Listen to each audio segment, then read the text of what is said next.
Saidulu Rythu Bandhu issue మీద చాలా clarity ఇచ్చారు. అది కాకుండా ఇంకేదైనా ఒక ఇష్యూ ఎవరో ఒకరు కాంగ్రెస్ పొగుడుతాడని కళ్యాణ్ ఎదురు చూస్తున్నాడు. పొగడండి బాబు. పొగడడం గురించి కాదు.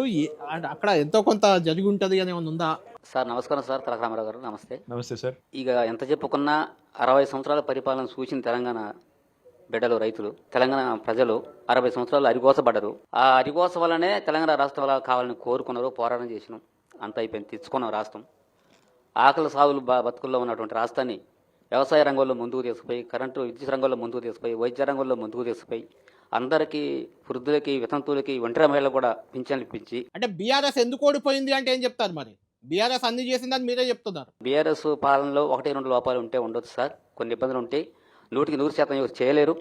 కానీ 90% డెవలప్ చేసింది మాత్రం కేసీఆర్ గారే. Right. ఆ 10% చేయనందుకే వీళ్ళు బాధపడరు. అప్పుడప్పుడు దెయ్యాలు కూడా అందంగా కనిపిస్తాయి సార్, వాళ్ళ మాటలు కూడా చాలా అందంగా అనిపిస్తాయి. రైట్ దేవుడి మాటలు మనకు నమ్మబుద్ధి కాదు, రైట్ కానీ దెయ్యాలు ఓకే, అర్థమైంది. కేటీఆర్ గారు, మీకు అది ఖమ్మం జిల్లాది పాలేరు కాన్స్టిట్యున్సీ డైలాగ్ చాలా అనుకుంటాం మీకు. బాగుంది. అయితే నేను అంటున్న పాయింట్ ఏంటంటే, అది నేలకొండపల్లి చాలా కమ్యూనిస్ట్ ప్రభావం ఉన్న ప్రాంతం. అది రైతులు కూడా అంత మామూలుగా ఏమి ఉండరు. రైతులు ఒక నేలకొండపల్లి కాదు, ఖమ్మం జిల్లా మొత్తం జనరల్ గా. కమ్యూనిస్టుల కానీ ప్రాబల్యం. మిమ్మల్ని ఓడగొట్టింది ఖమ్మం జిల్లా. అవును, అక్కడ మీకు ఒకే ఒక సీట్ వచ్చింది. కాదు కానీ అక్కడ రైతులు ఇప్పుడు ఇలా మాట్లాడుతుంటే నేను కొంచెం సర్ప్రైజ్ అవుతున్నాను. మీరు అవుతున్నారు, నేను అవ్వట్లేదు. అదే చెప్తున్నా మీకు. ఇప్పుడు ఆయన చెప్పింది డైలాగ్.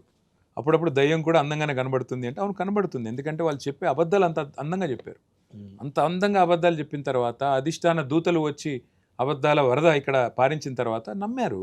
ఇప్పుడు నేను ప్రజల్ని ఎన్నడూ తప్పు పట్టను. ఎందుకంటే అదే ప్రజలు మాకు 2014లో 18లో గెలిపించింది వాళ్ళే, 23లో ఓడించింది వాళ్ళే. తప్పేం లేదు. ఇప్పుడు మేము ఎవ్వరం కూడా ఇక్కడ శాశ్వతంగా ఈ కుర్చీ నాది, ఇది నాది అనుకోవడానికి మేము పిచ్చోళ్ళమేం కాదు. కానీ అప్పుడప్పుడు జరుగుతాయి. జరిగిన తర్వాత జరగాల్సింది ఏంటంటే ఒక సమీక్ష. అది మా వైపు జరగాలి, ప్రజల వైపు కూడా జరగాలి.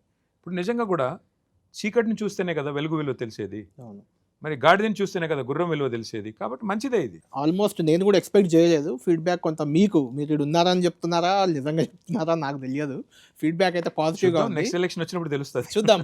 కరీంనగర్ నుంచి కొంతమంది ఉమెన్ ఉన్నారు. ఉమెన్ సెక్షన్ అనేది చాలా ఇంపార్టెంట్. ఎందుకంటే తెలంగాణలో రేవంత్ రెడ్డి అంటే పాపులర్ డైలాగ్, అది జనంలోకి బాగా వెళ్తున్న డైలాగ్ కూడా, 1 కోటి మంది మహిళలను కోటీశ్వర్లను చేయడం.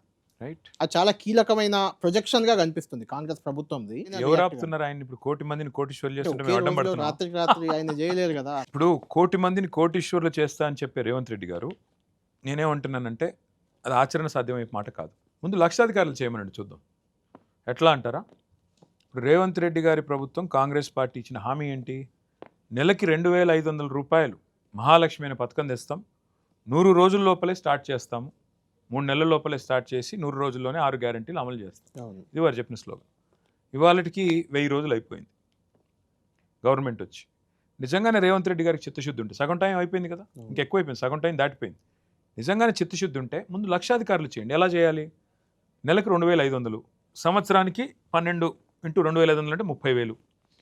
5 ఏళ్ళకి ఇవ్వాల్సింది ఎంత నువ్వు? 150,000 ఒక్కొక్కరికి. రైట్, ఒక్కొక్కరికి 150,000. మరి రాష్ట్ర వ్యాప్తంగా 1,67,00,000 మంది 18 ఏళ్ళు నిండిన ఆడబిడ్డలు ఉన్నారు. వారందరూ ఎదురు చూస్తున్నారు, ఎప్పుడు రేవంత్ రెడ్డి గారు మా ఖాతాలో నెలకు 2,500 వేస్తారని.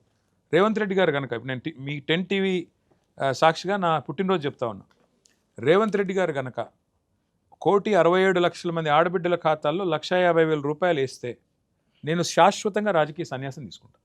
దానికి తెలంగాణ కోటీశ్వర్లు చేయడం దేవుడు ఎరుగు. లక్షాధికారులు చేయి ముందు. 1 కోటి మందిని కోటీశ్వర్లు చేస్తావు. ఎవరిని బుకాయిస్తున్నావు? ఎవరిని మోసం చేస్తావు? ఎంతకాలం మోసం చేస్తావు?